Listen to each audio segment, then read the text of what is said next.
ಸಮಾಜದಲ್ಲಿ ಪಬ್ಲಿಕ್ ಲೈಫಲ್ಲಿ ಈ ರೀತಿಯ ಗೆರಾವುಗಳು ಹಾಕೋದು, ಈ ರೀತಿಯ ಪ್ರತಿಭಟನೆಗಳು ಮಾಡೋದು ಇದೆಲ್ಲ ಸಹಜವಾಗಿ ನಡ್ಕೊಂಡು ಬರೋವಂಥದ್ದು. ಯಾರು ಅವತ್ತು ನಿನ್ನೆ ಮಾಡಿದ್ರು ಅದು ನಿಜಕ್ಕೂ ನಾನು ಖಂಡಿಸ್ತೀನಿ. ನಾನು ಸಹ ಒಂದಷ್ಟು ಜನ ಹುಡುಗರಿಗೆ ಅದಕ್ಕೆ ಮೊದಲೇ ಹೇಳಿದೆ, ಇದೆಲ್ಲ ತಪ್ಪು. ನಾಡಪ್ರಭು ಕೆಂಪೇಗೌಡರ ವೇದಿಕೆಯಲ್ಲಿ ಈ ರೀತಿ ಮಾಡಬಾರ್ದು. ಇದನ್ನು ನಮ್ಮ ಒಕ್ಕಲಿಗ ಸಮುದಾಯಕ್ಕೆ ಮತ್ತು ನಾಡಪ್ರಭುಗಳಿಗೆ ಮಾಡುವಂಥ ಅವಮಾನ. ಇಲ್ಲ, ಸಾಂಕೇತಿಕವಾಗಿ ಏನೋ ಒಂದು ಮಾತಾಡಿ ಸುಮ್ಮನೆ ಆಗಿದ್ರು ಸರಿ ಹೋಗಿರೋದು, ಅದನ್ನೇ ಅವರು ಪ್ರೊಲಾಂಗ್ ಮಾಡಿದ್ದು, ಇದೆಲ್ಲ ನಿಜಕ್ಕೂ ಆ ಒಂದನೇದು ಅದು ತಪ್ಪು. ಎರಡನೇದು ಏನಂತಂದ್ರೆ, ಸಾರ್ವಜನಿಕ ವೇದಿಕೆಗಳಲ್ಲಿ ಈ ರೀತಿ ಎಷ್ಟೋ ವಿಷಯಗಳು ಬರ್ತಿರ್ತದೆ. ಇದನ್ನೆಲ್ಲ ಶಾಸಕರು ಸಹ ಏನು ಅನುಭವ ನೋಡಿರ್ತಾರೆ, ಗಮನಿಸಿರ್ತಾರೆ, ಎಕ್ಸ್ಪೀರಿಯನ್ಸ್ ಆಗಿದೆ.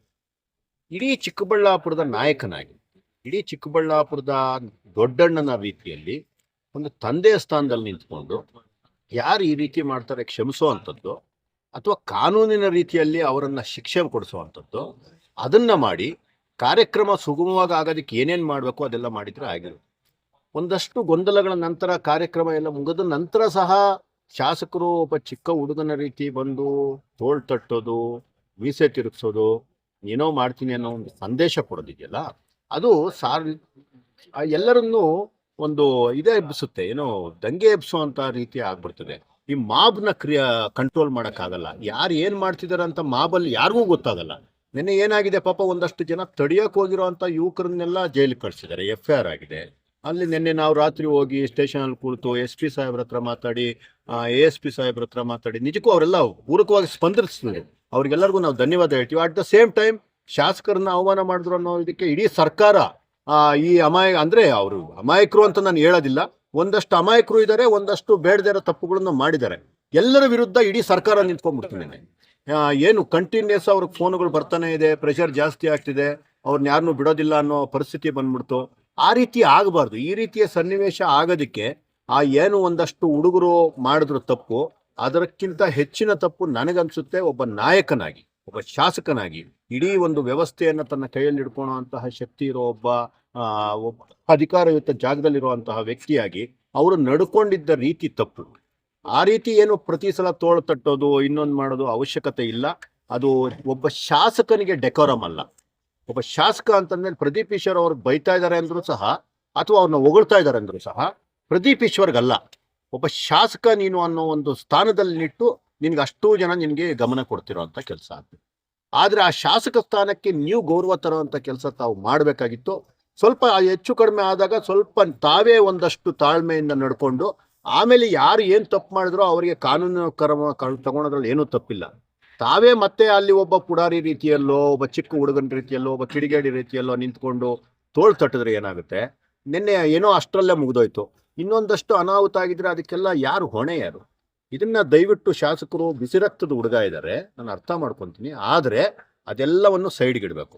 ಬಿಸಿ ರಕ್ತ ಅದು ಸಪ್ರೇಟ್, ಯಾರೋ ಮಾಮೂಲಿ ನಮ್ಮಂಥ ಸಾರ್ವಜನಿಕರಿಗೆ ಸೀಮಿತ ಮಾತುಗಳೆಲ್ಲ. ನೀವು ಜವಾಬ್ದಾರಿಯುತ ಸ್ಥಾನ, ನಾನೇನು ಹೇಳಿದೆ, ಒಬ್ಬ ದೊಡ್ಡಣ್ಣನಾಗಿ ಮಾತ್ರ ಒಬ್ಬ ತಂದೆ ಸ್ಥಾನದಲ್ಲಿ ನಿಂತಿದ್ದೀರಿ. ಇಡೀ ಚಿಕ್ಕಬಳ್ಳಾಪುರಕ್ಕೆ, ಇಡೀ ಚಿಕ್ಕಬಳ್ಳಾಪುರವನ್ನು ಮುನ್ನಡೆಸುವಂಥ ಜವಾಬ್ದಾರಿ ತಮ್ಮ ಮೇಲಿದೆ. ನಿಮ್ಮನ್ನು ನಂಬಿದ್ದಾರೆ ನಾವೆಲ್ಲ. ತಪ್ಪು ಮಾಡಿದ್ರು ನೀವೇ ಹೊಣೆ, ಒಳ್ಳೇದಾದ್ರೂ ನೀವೇ ಹೊಣೆ. ದಯವಿಟ್ಟು ಈ ರೀತಿ ಇನ್ನು ಮುಂದೆ ಆಗಬಾರ್ದು ಅಂತ ಶಾಸಕರಿಗೆ ಮನವಿ ಮಾಡಿ ಆಯಿತು. ಒಂದು ನಾನೇನು ಹೇಳಿದೆ, ಒಂದಷ್ಟು ಹುಡುಗರದಂತೂ ಸ್ಟಾರ್ಟಿಂಗಲ್ಲಿ ಪದೇ ಪದೇ ಅದನ್ನು ಮಾಡಿದ್ದು ತಪ್ಪು. ಅದರ ನಂತರ ಏನು ಶಾಸಕರು ಅದಕ್ಕೆ ಪ್ರಚೋದನೆ ಕೊಡೋ ರೀತಿ ನಡ್ಕೊಂಡಿದ್ದು ತಪ್ಪು. ಅದಾದಮೇಲೆ ಪಾಪ ಪೊಲೀಸ್ ಆಗಲಿ ಇನ್ನೊಂದಾಗಲಿ ದೊಡ್ಡ ದುರ್ಘಟನೆಗಳಾಗಲಿಲ್ಲ. ಅದಕ್ಕೆ ನಾನು ಪೊಲೀಸ್ನಾಗಲಿ ಜಿಲ್ಲಾಡಳಿತನಾಗಲಿ ಪ್ರಶಂಸೆ ಮಾಡ್ತೀನಿ. ಇದಾಗಿದ್ದೆಲ್ಲ ಒಂದಷ್ಟು ಇಮ್ಮೆಚೂರ್ಡ್ ಕೆಲಸದ್ರಿಂದ ಮಾತ್ರ ಬಿಟ್ಟರೆ ಇದರಿಂದ ಯಾರಿಗೇನು ಸಿಗೋದು ಇಲ್ಲ, ಯಾರೇನು ಕಿರೀಟನೂ ತಗೊಳಲ್ಲ. ಎಲ್ಲರಿಗೂ, ಇಡೀ ಚಿಕ್ಕಬಳ್ಳಾಪುರಕ್ಕೆ ಅವಮಾನ. ಬೆಂಗಳೂರಿನಲ್ಲಿ ಇವತ್ತು ಬೆಳಗ್ಗೆ ಪೇಪರ್ ಓದ್ತಿದ್ದೆ, ಚಿಕ್ಕಬಳ್ಳಾಪುರ ನ್ಯೂಸ್ ಬೆಂಗಳೂರಲ್ಲಿ ಈ ರೀತಿ ಒಂದು ವಿಷಯಕ್ಕೆ ಬಂದಿದ್ದು ಎಲ್ಲ ಕಡೆನೂ ಕವರ್ ಆಗಿರೋದು ನೋವು ತಂತು. ಇನ್ನು ಮುಂದೆ ನಮ್ಮ ಚಿಕ್ಕಬಳ್ಳಾಪುರ ಜನ ಆಗಲಿ, ಶಾಸಕರಾಗಲಿ, ಅಥವಾ ಯಾರೇ ಆಗಲಿ ಇದಕ್ಕೆ ಸಂಬಂಧಪಟ್ಟವರು ಈ ರೀತಿ ಮಾಡಬಾರ್ದು ಅಂತ ನನ್ನ ಕಳಕಳಿ. ಯಾವ ರೀತಿ ಸಂದೇಶ ಹೋಗುತ್ತೆ ಸಮಾಜಕ್ಕೆ ಈ ರೀತಿ ಒಂದು ಘಟನೆಗಳಿಂದ ಅಂತ? 100% ಕೆಟ್ಟ ಸಂದೇಶ ಹೋಗುತ್ತೆ ಸರ್. ಈಗ ನೋಡಿ, ಏನು ಕೆಂಪೇಗೌಡರ ಜಯಂತಿನ ನಾವು ತುಂಬ ಭಕ್ತಿಪೂರ್ವಕವಾಗಿ ವಿಜೃಂಭಣೆಯನ್ನು ಮಾಡ್ತಿದ್ದಾಗ ಅಲ್ಲಿ ಒಂದು ಸಮುದಾಯಕ್ಕೆ ಎಲ್ಲೋ ಒಂದು ಕಡೆ ಇದಾಗುತ್ತೆ. ಮತ್ತು ಆಮೇಲೆ ಅಲ್ಲಿ ಏನು ನಡೀತು ಅನ್ನೋದಕ್ಕಿಂತ ಜನಗಳು ಬೇರೆ ಬೇರೆ ರೀತಿ ಮಾತಾಡಿಕೊಂಡು ಬೇರೆ ಬೇರೆ ಅದೊಂದು ಅದಕ್ಕೆ ಬೇರೆನೇ ಅರ್ಥ ಕೊಡ್ತಾ ಹೋಗ್ತಾರೆ. ಅಲ್ಲಿ ನೋಡಿರೋರು ಯಾರೋ ಒಬ್ಬರೋ ಇಬ್ಬರೋ ಇರ್ತಾರೆ, ಆದರೆ ಬೇರೆ ಬೇರೆ ಅರ್ಥ ಕೊಡುವಂಥ ಕೆಲಸಗಳಾಗಿ ಆ ಸಮಾಜದಲ್ಲಿ ಬಿರುಕು ಮೂಡಿಸೋವಂಥ ಕೆಲಸಗಳು ಸಹ ಕೆಲವು ಸಲ ಆಗುತ್ತೆ. ಆದರೆ ನಾನು ಇವತ್ತು ಬೆಳಗ್ಗೆಯಿಂದ ಅಬ್ಸರ್ವ್ ಮಾಡಿದೆ, ಏನು ಇವತ್ತು ಇವನ್ ನನಗೆ ಒಂದು ವಿಷಯ ಬೇಜಾರಾಗಿದ್ದೆ ಏನಂತಂದರೆ, ಪದೇ ಪದೇ ನಮ್ಮ ಶಾಸಕರು ಅಹಿಂದ ಕಾರ್ಡ್ನ ಪ್ಲೇ ಮಾಡ್ತಿದ್ದಾರೆ. ನಾನು ಹೇಳೋದು ಅಹಿಂದ ಅಂತಂದರೆ ನಿಮ್ಮನ್ನ ನಾನು ಈ ನಮ್ಮ ಪಾಪ ಪರಿಶಿಷ್ಟ ಜಾತಿ ಮತ್ತು ಪರಿಶಿಷ್ಟ ವರ್ಗದವ್ರು ಏನಿದ್ದಾರೆ ಅವರು ನಿಜವಾದ ಅಹಿಂದ. ಅವರನ್ನ ಏನು ಇವತ್ತು ದೇವಸ್ಥಾನಗಳಿಗೆ ಸೇರಿಸಲ್ಲ, ಮನೆ ಒಳಗಡೆ ಸೇರಿಸಲ್ಲ. ಈ ರೀತಿ ಪರಿಸ್ಥಿತಿಯಲ್ಲಿ ಬಲಜಿಗ ಕಮ್ಯುನಿಟಿ ಆಗಲಿ, ಚಿಕ್ಕಬಳ್ಳಾಪುರದಲ್ಲಿ ಒಕ್ಕಲಿಗ ಕಮ್ಯುನಿಟಿ ಆಗಲಿ, ಹೈಲಿ ರೆಸ್ಪೆಕ್ಟೆಡ್ ಕಮ್ಯುನಿಟೀಸ್. ನೀವು ಅಹಿಂದ ಅನ್ನೋದು ಟೆಕ್ನಿಕಲ್ ಆಗಿ ಏನೋ ಒಂದು ಇದಕ್ಕೆ ಮಾಡಿರೋದು, ಅಷ್ಟು ಬಿಟ್ರೆ ನಿಮ್ಮನ್ನೇನು ಅಸ್ಪೃಶ್ಯರಲ್ಲ. ನಿಮ್ಮನ್ನ ಯಾರು ನಾವೇನು ದೂರ ಇಟ್ಟಿಲ್ಲ.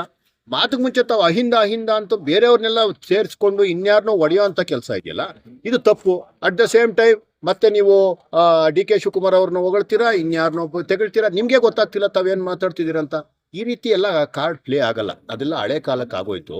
ಈಗ ಅವೆಲ್ಲ ಏನು ನಡೆಯಲ್ಲ. ಮತ್ತು ಚಿಕ್ಕಬಳ್ಳಾಪುರ ಜನ ಇವತ್ತು ಬೆಳಗ್ಗೆ ನನಗೆ ಬಲಜಿಗ ಕಮ್ಯುನಿಟಿಯ ಕೆಲವು ನಾಯಕರು ಫೋನ್ ಮಾಡಿ ನಂಗೆ ನಿಜಕ್ಕೂ ಖುಷಿ ಆಯಿತು. ಈ ರೀತಿ ಕೂಡ ಅವ್ರು ಹೇಳಿದ್ರು, ಒಕ್ಕಲಿಗರು ಹುಡುಗರನ್ನ ಯಾರನ್ನ ಬಂಧಿಸಿದ್ದಾರೆ ಅವರಿಗೆ ನಾವು ಹೋಗಿ ಬೇಲ್ ಕೊಡ್ತೀವಿ, ಅಂದರೆ ಸಮಾಜಕ್ಕೊಂದು ಸಂದೇಶ ಕೊಡ್ತೀವಿ, ಬಲಜಿಗರು ಮತ್ತು ಒಕ್ಕಲಿಗರು ಬೇರೆ ಅಲ್ಲ, ನಾವೆಲ್ಲ ಒಂದೇ ಅಂತ ನಾವು ಸಂದೇಶ ಕೊಡ್ತೀವಿ ಅಂತ ಹೇಳಿದಾಗ ಚಿಕ್ಕಬಳ್ಳಾಪುರದ ಬಗ್ಗೆ ನನಗೆ ಹೆಮ್ಮೆ ಆಯಿತು.